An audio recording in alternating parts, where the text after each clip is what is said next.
Welcome guys GK MCQs MK channel में आपका बहुत बहुत स्वागत है। सब्सक्राइब कीजिए जीके एमसीक्यूज एमके चैनल को और पाइए रोजाना मल्टीपल चॉइस क्वेश्चन जो आपके एंट्रेंस एग्जाम कंपटीशन एग्जाम के लिए बहुत हेल्पफुल है।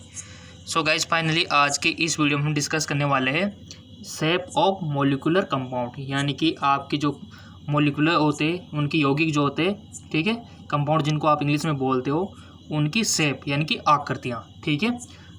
ये जो क्वेश्चन पिछली बार हमने पूछा था तो बहुत सारे स्टूडेंट के कमेंट आए थे, सर ये जो टेबल्स होती है शेप साइज की, हमारे जो यौगिक है उनकी जो आकृतियाँ होती हैं उनकी टेबल हमको बता दीजिए, ठीक है। तो इसका जो आंसर पहले आपको बताना होगा कि इसका राइट आंसर क्या होगा कि निम्नलिखित में से किस यौगिक की आकृति चतुष्फलकीय होती है? जल की, अमोनिया की, एसिटिलीन की, कार्बन टेट्रा क्लोराइड की। सो गाइज इसके लिए आपको टेबल पता होना चाहिए जिसका डिस्कस अभी मैं आपको बताऊंगा। वो टेबल सारे अभी मैं डिस्कस करूंगा, पहले इसका आंसर दे दो आप, उसके बाद सारी टेबल मैं आपको बताऊंगा, ठीक है ना। क्योंकि कमेंट आए थे सर हमको वो टेबल चाहिए, तो मैंने बोला ना कि कमेंट आएंगे तो 100% मैं आपको कोई भी चीज़ अवेलेबल कराने को तैयार हूँ। तो लगा दिया होगा टिक आपने सही पे। सो गाइस इसका राइट ऑप्शन आ जाएगा कार्बन टेट्रा क्लोराइड। इसकी आकृति चतुष्फलकीय होती है।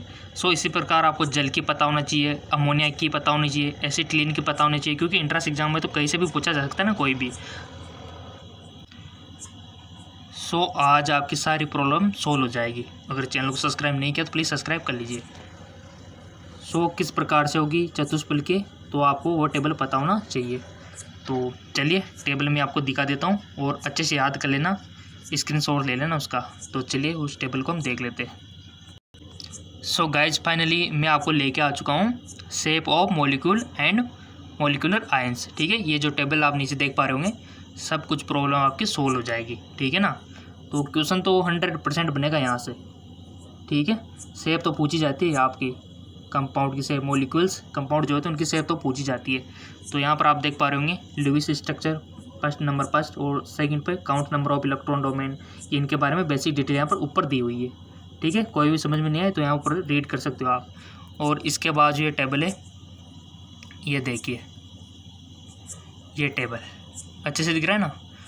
ये टेबल मैं आपको दिखा देता हूँ, जिसमें आपको number of charge electron centre दिया हुआ है और इलेक्ट्रॉन के डोमेन्स यहाँ पर आपको दिए हुए हैं। सेकंड नंबर पे इलेक्ट्रॉन डोमेन, ज्योमेट्री और number of lone pair, bounding of the centre atom, shape molecule या मॉलिक्यूल की शेप यहाँ पर दी हुई है, ठीक है। बाउंडिंग एंगल भी यहाँ पर आपको दिया हुआ है। अगर आपसे बाउंडिंग एंगल पूछ रहे तो भी आपको बता सकते हो, क्योंकि यहाँ पर टेबल में शो किया हुआ है। और एग्जाम्पल, ठीक है। तो ये एग्जाम्पल के थ्रू आपको याद रखना है। कितना सिंपल है गाइस। तो चलिए कैसे याद रखना है आपको, थोड़ा सा इसको यहाँ पर एडजस्ट कर लेते हैं। जैसा कि आप देख पा रहे होंगे कि जैसे ये आपके सामने एग्जाम्पल है, BeCl2 CO2 HCN C2H2 VeF2 NO2+। तो इनमें से कोई भी चीज़ अगर आपसे पूछ ली जाए, कोई भी मॉलिक्यूल आपसे पूछ लिया जाए, कोई भी यौगिक आपसे पूछ लिया जाए, अगर आपको ये पीछे का पता है ना, इसका सारा फंडामेंटल, तो इजीली आप कर दोगे। तो आपको याद रखना पड़ेगा कि इनकी आकृतियाँ यहाँ पर देख सकते हो शेप क्या होती है। तो यहाँ पर लाइनर दिया हुआ है, यानी कि BeCl2 CO2 HCN C2H5 H2 BeF2 और NO2+, इनकी जो शेप होती है वो लाइनर होती है इनकी, ठीक है। तो इस प्रकार से आप याद रख सकते हो। और इनका बाउंडिंग एंगल 180 होता है, ठीक है, बाउंडिंग एंगल 180 डिग्री, ठीक है। और electron domains and geometry liner होती है। नंबर ऑफ चार्ज सेंटर 2 होता है, ठीक है। सारी जानकारी यहाँ पर आ चुकी है। Number of non bounding pair around central atom 0, ठीक है, 0। तो आपको सिंपल से याद रखना है इसकी शेप कैसी होती है, लाइनर होती है। अगला है आपके सामने BF3 BCl3 C2H5 CO3 NO3 CH3+। तो ये आप देख पा रहे होंगे। तो इसकी शेप कैसे होती है, ट्राइगोनल प्लेनर इनकी शेप होती है। नाम याद रखना है आपको, ठीक है। और बाउंडिंग एंगल देख सकते हो 120 होता है। तो ये चीज़ इंपॉर्टेंट है। नंबर ऑफ नॉन बाउंडिंग यहाँ पर देख सकते हो और इलेक्ट्रॉन डोमेन ज्योमेट्री यहाँ पर देख सकते हो, ठीक है। तो सारी इन्फॉर्मेशन आपको याद रखनी है गाइज। अगला है आपके सामने, अगला जो है O3 SO2 बोथ आर 177, यानी कि इनकी जो शेप होती है कैसे होती है, बेंट होती है, ठीक है। और इनका बाउंडिंग एंगल लेस देन होता है 120 से, ठीक है। और चलते आगे और हमारा जो CH4 है ना, उसकी शेप कैसे होती है, CH4 की जो शेप है वो होती है टेट्राहेड्रल, ये आपको याद रखना है, टेट्राहेड्रल। और इनका बाउंडिंग एंगल 109.5 होता है, ठीक है। नेक्स्ट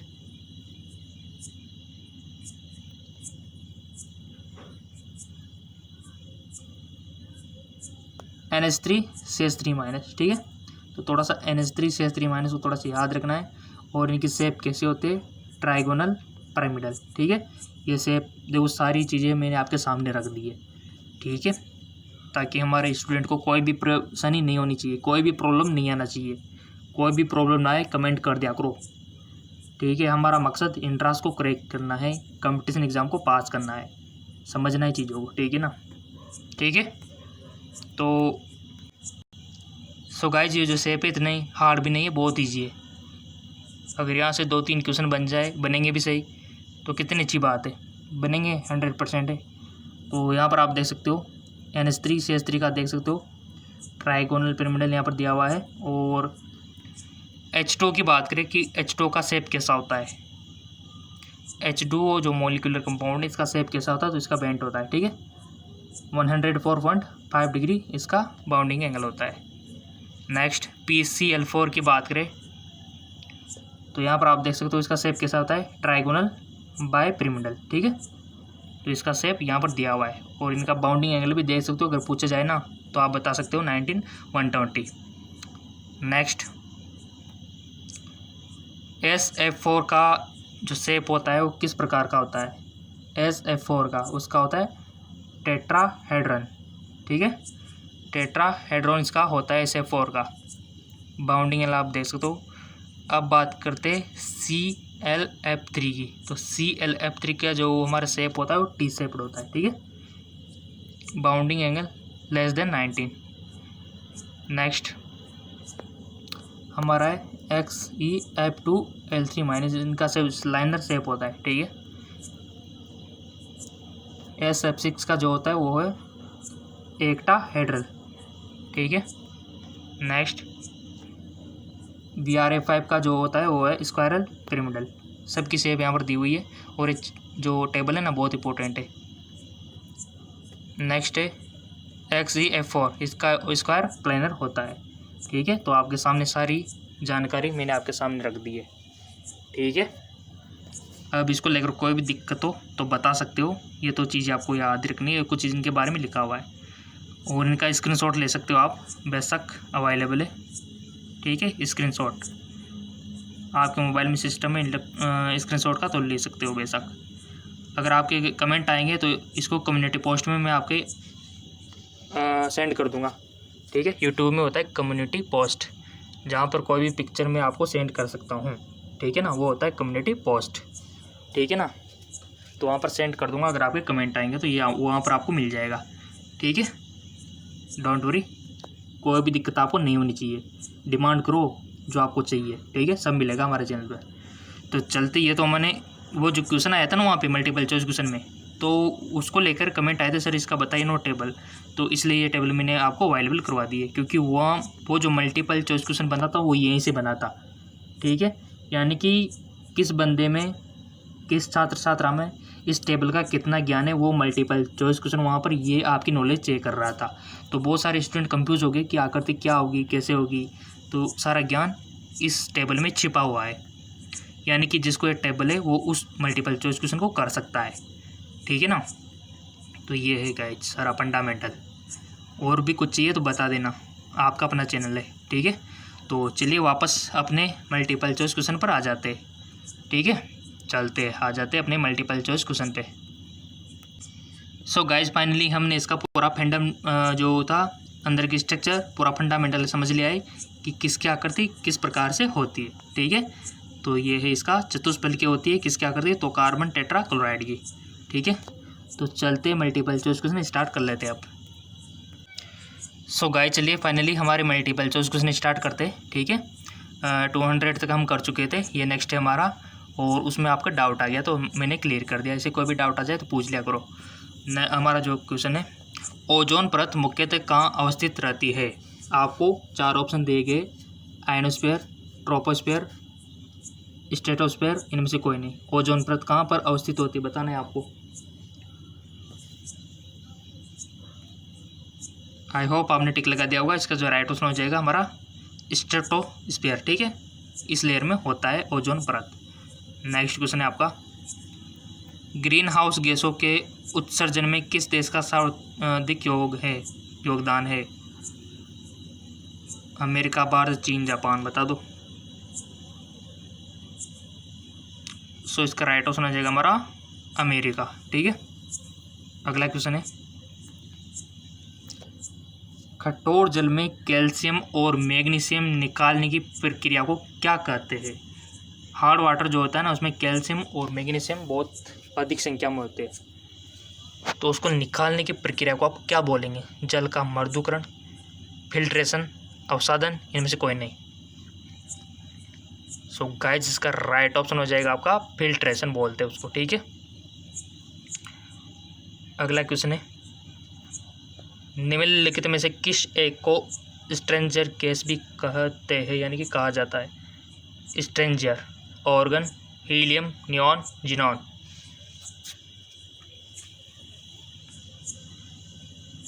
सो इसका राइट ऑप्शन हो जाएगा आपका जिनॉन, ठीक है। नेक्स्ट,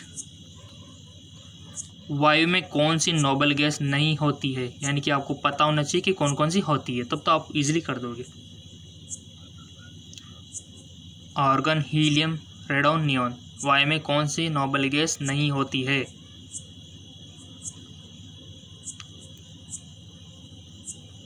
सो सिंपल से राइट ऑप्शन हो जाएगा आपका रेडॉन, ठीक है। नेक्स्ट, एक विद्युत बल्ब के जीवन को बढ़ाने के लिए सामान्य उसे किससे भरा जाता है? Nitrogen, argon, hydrogen, krypton. So इसका राइट ऑप्शन हो जाएगा ऑर्गन। नेक्स्ट, विद्युत बल्ब में प्रयुक्त गैस कौन सी है? आपके जो बल्ब लगे हुए पिछले, अभी तो हमारे एलईडी वाले आ गए, बट उससे पहले वाले आपने देखा होगा, तो उसमें कौन सी गैस प्रयुक्त होती थी? हाइड्रोजन, रेडॉन, अक्रिय गैस या फिर ऑर्गन। सो सिंपल उसमें जो होती थी वो है अक्रिय गैस, ठीक है। नेक्स्ट, मौसम विभाग संबंधी प्रक्षेपण के लिए निम्नलिखित में से किसको गुब्बारों में भरने में उपयोग में लाया जाता है? Helium, hydrogen, nitrogen, methane. गुब्बारों में भरने के लिए तो टिक लगा दिया आपने, चेक नाउ, हीलियम, ठीक है। हीलियम को भरो जाता है गुब्बारों में। अगला जो क्वेश्चन है आपका, अक्रिय गैसों की खोज करने का श्रेय किससे प्राप्त है? रैमजे, लॉकियर, सीले, इनमें से कोई नहीं। सो इसका राइट ऑप्शन हो जाएगा हमारा रैमजे, ठीक है। नेक्स्ट, भू प्रॉपर्टी में सबसे कम मात्रा में पाया जाने वाला तत्व? एस्टेटिन, क्लोरीन, मैग्नीज, इनमें से कोई नहीं। भू प्रॉपर्टी में सबसे कम मात्रा में, ठीक है ना। सो इसका राइट ऑप्शन हो जाएगा आपका एस्टेटिन। जिसका सही था बहुत बहुत धन्यवाद, और जिसका गलत था तो सिंपल सी बात है, पनिशमेंट ये है कि 2 से 3 बार वीडियो को देख लो, ठीक है। चलते आगे की ओर। अगला क्वेश्चन है, कांच पर लिखने के लिए किस अम्ल का प्रयोग किया जाता है? जी हाँ बिल्कुल, कांच पर लिखने के लिए किस अम्ल का प्रयोग किया जाता है? हाइड्रोजन फ्लोराइड, नाइट्रिक अम्ल, सल्फ्यूरिक अम्ल, इनमें से कोई नहीं। सो गाइस इसका राइट ऑप्शन हो जाएगा हाइड्रोजन फ्लोराइड का। कांच पर लिखने के लिए किस अम्ल का प्रयोग किया जाता है? हाइड्रोजन फ्लोराइड का किया जाता है। नेक्स्ट क्वेश्चन, मानव आमाशय में पाया जाने वाला अम्ल है, यानी कि हमारा जो स्टोमक है उसमें कौन सा अम्ल पाया जाता है? HF, HI, HCl, इनमें से कोई नहीं। तो ये तो बच्चों वाला क्वेश्चन है, सबको आ गया होगा क्योंकि आप साइंस के जो स्टूडेंट हो। सो सिंपल इसका राइट ऑप्शन हो जाएगा हमारा HCl, हाइड्रोक्लोरिक अम्ल होता है। ठीक है, अगला क्वेश्चन है, हाइड्रोक्लोरिक अम्ल का अन्य नाम क्या है?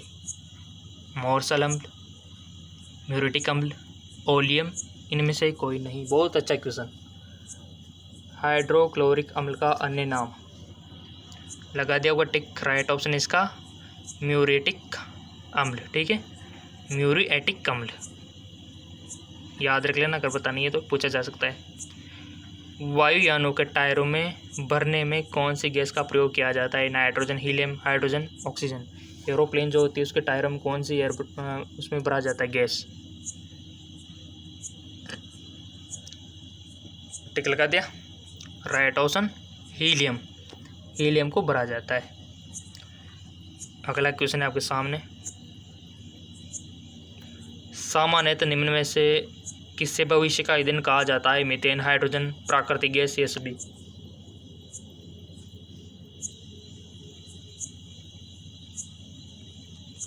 सो इसका राइट ऑप्शन हाइड्रोजन। ठीक है, अगला क्वेश्चन है,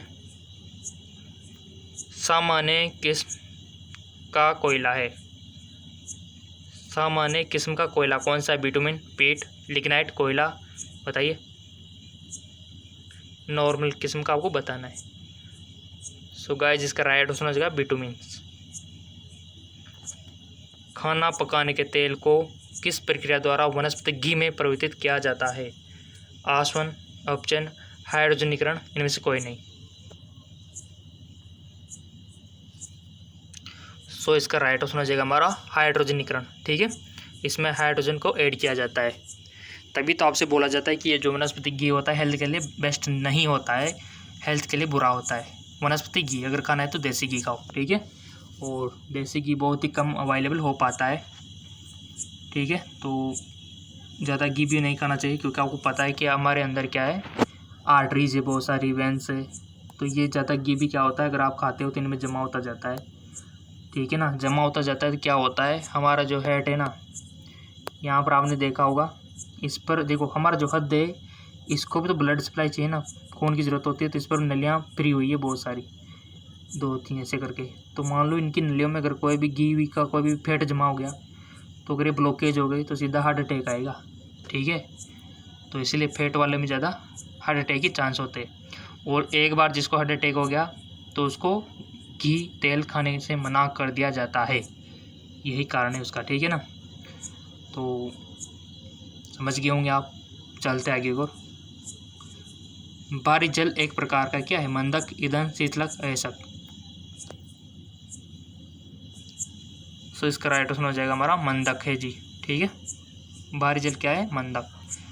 अगला जो क्वेश्चन है, सभी जैव यौगिकों का अनिवार्य मूल तत्व क्या है?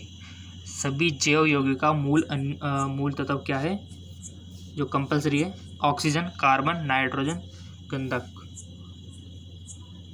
सो सिंपल इसका राइट ऑप्शन हो जाएगा आपका कार्बन। अगला क्वेश्चन है, पेंसिल का लेड है? चारकोल, कोयला, ग्रेफाइट, इनमें से कोई नहीं।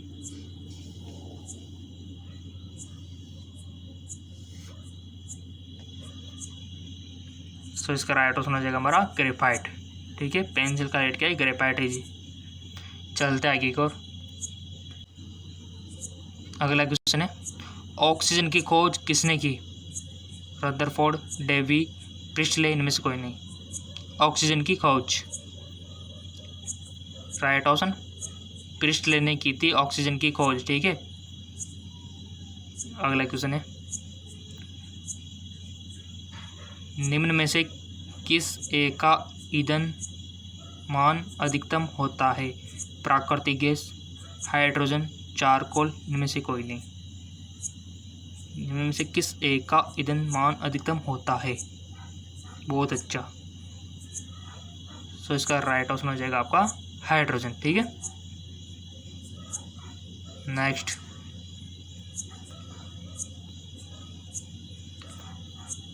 जिस न्यूनतम ताप पर कोई पदार्थ जलना शुरू होता है उससे उस पदार्थ का क्या बोलते हैं? ज्वलन ताप, ऊष्मीय ताप, कैलोरीमान, ये सभी। सो सिंपल इसका राइट ऑप्शन हो जाएगा आपका ज्वलन ताप। नेक्स्ट, श्वसन किस प्रकार की दहन क्रिया है? मंद दहन, विस्फोट दहन, द्रुत दहन, स्वत दहन। तो इसका राइट ऑप्शन हो जाएगा मंद दहन। नेक्स्ट, भूरा कोयला के नाम से जाना जाता है लिग्नाइट, बिटुमेन, पीट, इनमें से कोई नहीं। राइट ऑप्शन हो जाएगा इसका लिग्नाइट, जिसको भूरा कोयला के नाम से जाना जाता है। अगला है आपका, निम्नलिखित में से कौन जीवाश्म ईंधन नहीं है? कोयला, नाइट्रोजन, पेट्रोलियम, जल, गैस। यानी कि आपको पता होना चाहिए कि कौन कौन जीवाश्म ईंधन है, तब तो आप सही कर दोगे इसको। टिक लगा दिया, चेक नाउ। नाइट्रोजन, ठीक है, नाइट्रोजन जीवाश्म ईंधन नहीं है, बाकी के सभी जीवाश्म ईंधन है। जैसे कोयला हो गया, पेट्रोलियम हो गया, जल गैस हो गया, ये जीवाश्म ईंधन है, जबकि नाइट्रोजन नहीं है। अगला क्वेश्चन है आपके सामने, निम्नलिखित में से कौन ईंधन तत्व नहीं है? Radium, thorium, helium, uranium. निम्नलिखित में से कौन ईंधन तत्व नहीं है? सो इसका राइट ऑप्शन हो जाएगा आपका हीलियम ईंधन तत्व नहीं है, ठीक है। बाकी के सभी रेडियम, थोरियम, यूरेनियम ईंधन तत्व है जी। चलते आगे, निम्नलिखित में से किस ईंधन से वातावरण में न्यूनतम प्रदूषण फैलता है? हाइड्रोजन, डीजल, कोयला, इनमें से कोई नहीं। सो इसका राइट ऑप्शन हो जाएगा हाइड्रोजन। अगला है आपका, पेट्रोल से लगने वाली आग के लिए किस प्रकार के अग्निशामक का प्रयोग किया जाता है? जी बिल्कुल, पेट्रोल से लगने वाली आग के लिए किस प्रकार के अग्निशामक का प्रयोग किया जाता है? सोडा अम्ल, पाउडर, झाग, इनमें से कोई नहीं। राइट ऑप्शन हो जाएगा इसका झाग। वायु से हल्की गैस कौन सी है guys? Propane, oxygen, chlorine, ammonia. वायु से हल्की होनी चाहिए, सो इसका राइट ऑप्शन हो जाएगा आपका अमोनिया। अमोनिया जो है वायु से हल्की गैस है। चलते आगे की ओर, अगला क्वेश्चन है, गैसीय समीकरण PV = nRT में R क्या सूचित करता है? ये क्वेश्चन तो सबको पता होगी, तो इसमें R क्या है, साथ में सारी चीज़ें भी पता होनी चाहिए। PV क्या है, NR क्या है, T क्या है, ठीक है। 1 ग्राम गैस को सूचित करता है, या फिर 1 मोल गैस को, या फिर 1 लीटर गैस को, या फिर इनमें से कोई नहीं। R किसको इंडिकेट करता है? PV = nRT तो सबने पढ़ा हुआ है ना, तो इसमें R क्या है? टिक लगा दिया, चेक नाउ। 1 मोल गैस को इंडिकेट करता है R, ठीक है। किसको? 1 मोल गैस को। नेक्स्ट क्वेश्चन, निम्नलिखित में से कौन सा नियम गैसों से संबंधित नहीं है? फेराडे का नियम, बॉयल का नियम, चार्ल्स का नियम, गै-लुसा का नियम।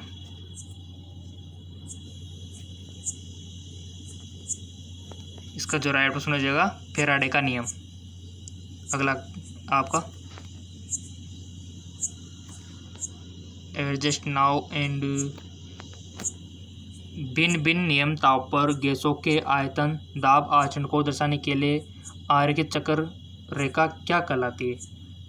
आइसोथर्मल्स, आइसोकोर्स, आइसोकर्व्स, इनमें से कोई नहीं, तो इसका राइट ऑप्शन हो जाएगा आइसोथर्मल्स। अगला क्वेश्चन है, आदर्श गैस की ऊर्जा निर्भर करती है आयतन पर, मोल की संख्या पर, दाब पर, तापमान पर। बताइए, आदर्श गैस की ऊर्जा। टिक लगा दिया, चेक नाउ। इसका राइट ऑप्शन हो जाएगा मोल की संख्या पर, ठीक है। अगला क्वेश्चन है,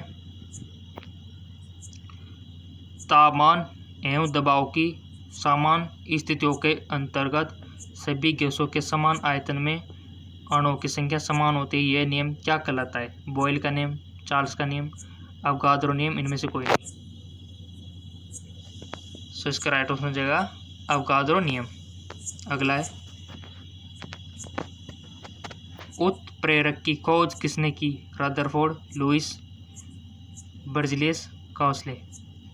उत्प्रेरक की खोज, टिक लगा दिया।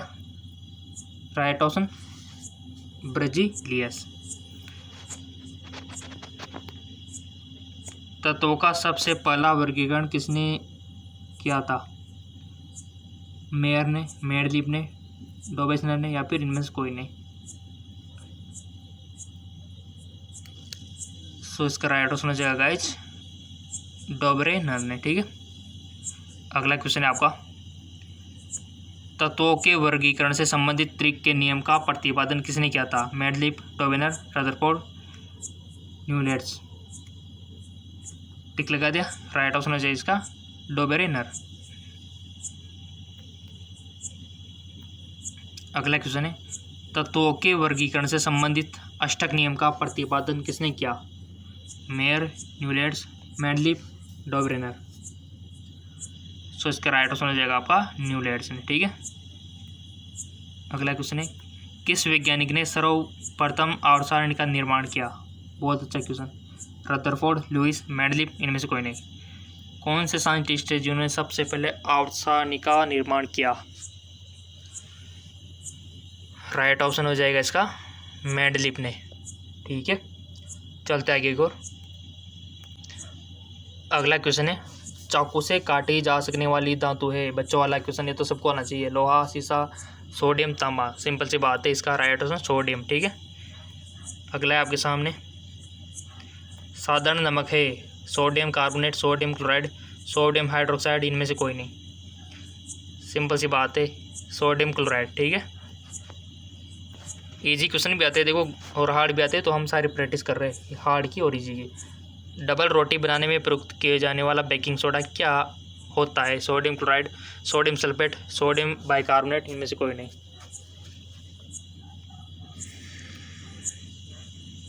सो इसका राइट ऑप्शन हो जाएगा सोडियम बाइकार्बोनेट। ठीक है, फॉर्मूला क्या होता है?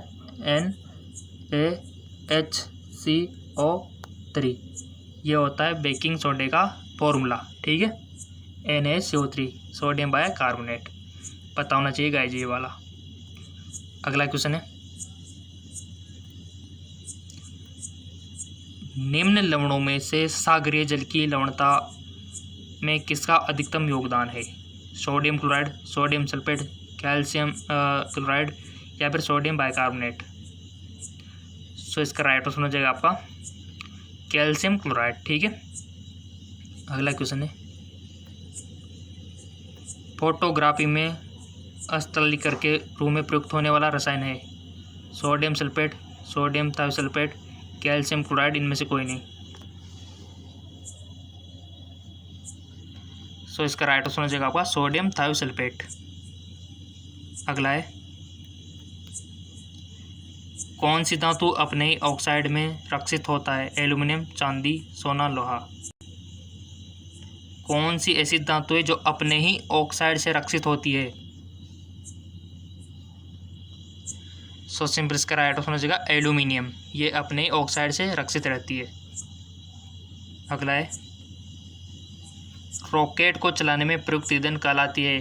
कोल गैस, प्रणोदक, कॉक, बायोमास। रॉकेट में चलाने में बताइए गाइस। देखो हर चीज़ को चलाने के लिए अलग अलग ईंधन प्रयुक्त होता है, तो यहाँ पर रॉकेट पूछ लिया, तो कौन सी ईंधन इसमें यूज होती है? इसका राइट ऑप्शन हो जाएगा प्रणोदक।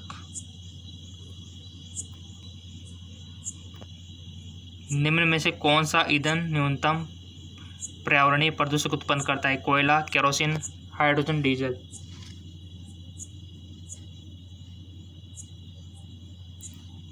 टिक लगा दिया, चेक नाउ। इसका राइट ऑप्शन हो जाएगा हाइड्रोजन। ठीक है, न्यूनतम पर्यावरणीय प्रदूषक। गैस एजेंसियों द्वारा सिलेंडरों में भरकर दी जाने वाली कुकिंग गैस है? गैस, ठोस, द्रव, एल्कोहल, बताइए। सो सिंपल इसका राइट ऑप्शन हो जाएगा द्रव। ठीक है, अब आप सोचोगे सर उसमें तो हम जैसे ही कोई सिलेंडर है आपके घर में भी सिलेंडर होगा, ठीक है। तो अब आप कंफ्यूज हो गए होंगे कि सर हमारा जो सिलेंडर है उसमें तो हम जैसे ही कोई पिक करते ऊपर से तो गैस निकलती है, ठीक है। बट गाइज ये जो आपका सिलेंडर है ना घर पे जो प्रयुक्त हो रहा है, जिसमें आप खाना बनाते हो, इसमें क्या होता है, इसमें जो अंदर भरा जाता है वो तो लिक्विड ही होता है, पूरा पूरा पानी जैसा। वो तो गैस तो क्या है, जिसे बाहर निकलती है ना, यहाँ गैस में रूपांतरित हो जाती है और आपके स्टोव जो चूल्हा है वहाँ पर गैस के रूप में प्रकट होती है, ठीक है। भरी हुई ये लिक्विड फॉर्म में होती है। अगर बहुत सी जगह आपको देखना है तो बहुत सी जगह होटल पर आपने देखा होगा इस प्रकार की अगर कोई नलिका जारी रहती है तो उसमें थोड़ी थोड़ी दिख जाती है आपको लिक्विड फॉर्म में, यहाँ तक ही दिखती है, फिर वो गैस में रूपांतरित हो जाती है, ठीक है। तो अगर आपको ये गलतफहमी है कि इसमें गैस ही भरा रहता है तो ये गलत है, लिक्विड फॉर्म में भरी रहती है सिलेंडर के अंदर, ठीक है ना।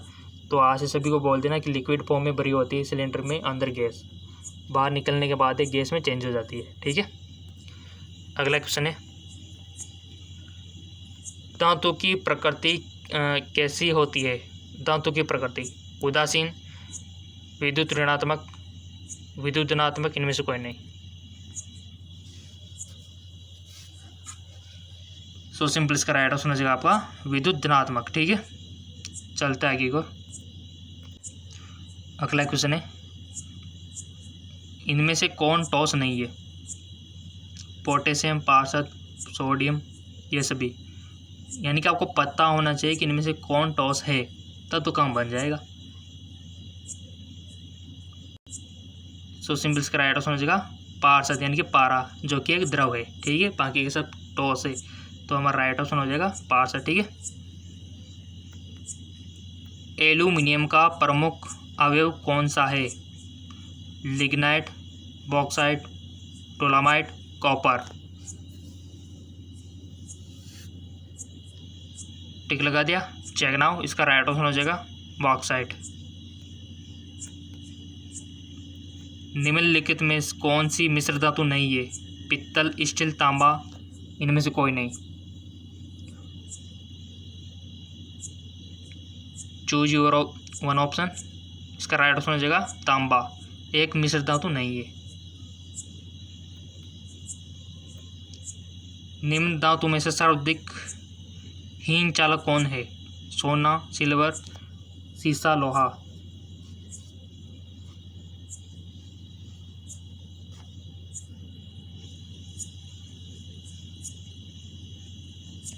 तो इसका राइट ऑप्शन हो जाएगा आपका सीसा, ठीक है। नेक्स्ट,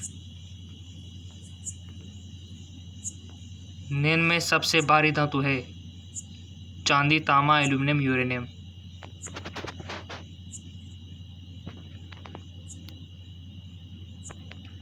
यूरेनियम, ठीक है, सबसे भारी हैवी मेटल। नेक्स्ट, निम्न में से कौन सीमेंट का मुख्य संगठन है? राख, जिप्सम, चूना पत्थर, मेटियार। राइट ऑप्शन चूना पत्थर सीमेंट का मुख्य संगठन है। मानव निर्मित तत्वों की पहचान कीजिए। कैल्शियम, कैलिफोर्नियम, कार्बन, सोना। मानव निर्मित तत्वों की पहचान कीजिए। Right option californium. प्रकृति में स्वतंत्र अवस्था में पाया जाता है? सोना, चांदी, तांबा। सिंपल सी बात है, प्रकृति में स्वतंत्र अवस्थाओं में ये सभी पाए जाते हैं, ठीक है। महंगी धातु है।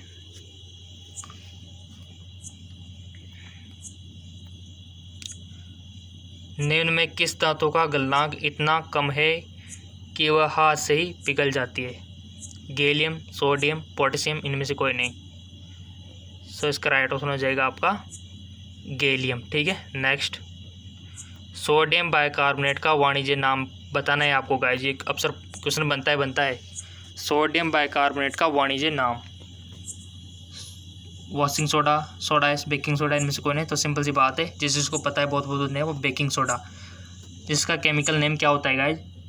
मैंने बोला था NaHCO3, सोडियम बाइकार्बोनेट इसको बोलते हैं, ठीक है। और ये से रासायनिक नाम, वाणिज्य नाम अक्सर पूछ लिया जाता है, तो ये चीज़ आपको पता होना चाहिए। और किस प्रकार से बनता है उसका भी आपको पता होना चाहिए, ठीक है। सो गाइज, इस वीडियो में हमने डिस्कस कर लिया और हमने जो संरचना थी मॉलिक्यूल की उसको भी समझ लिया, ठीक है। इस प्रकार कोई भी चीज़ की अगर आपकी डिमांड रहती है तो उसको मैं सोल्व करवा दूंगा वीडियो के थ्रू, ठीक है ना। तो कीजिए कमेंट आपको किसकी नीड है, किस टॉपिक पर आपको वीडियो चाहिए, ठीक है, वो इसके ऊपर आपको मिल जाएगा। और इंग्लिश वालों के लिए जो हमारा जेके जॉब चैनल है वहाँ पर वीडियो आपको मिल जाएगा, डोंट वरी, ठीक है। तो अगर आपको हार्मोन का, विटामिन का, फिजिक्स के क्वेश्चन चाहिए, बायोलॉजी के क्वेश्चन चाहिए तो नीचे डिस्क्रिप्शन में चले जाओ सीधे, वहाँ पर आपको मल्टीपल चॉइस क्वेश्चन और अधिक मिल जाएंगे। और वीडियो रोजाना अवेलेबल होता रहता है इस पर आपको, ठीक है। तो अगर कोई भी मिस कर दिया हो तो उसको देख सकते हो आप चैनल पे जाके, ठीक है। तो जाइए नीचे डिस्क्रिप्शन में बहुत सारे ऑप्शन दिए हुए, वहाँ से चूज कर लीजिए। ओके, धन्यवाद।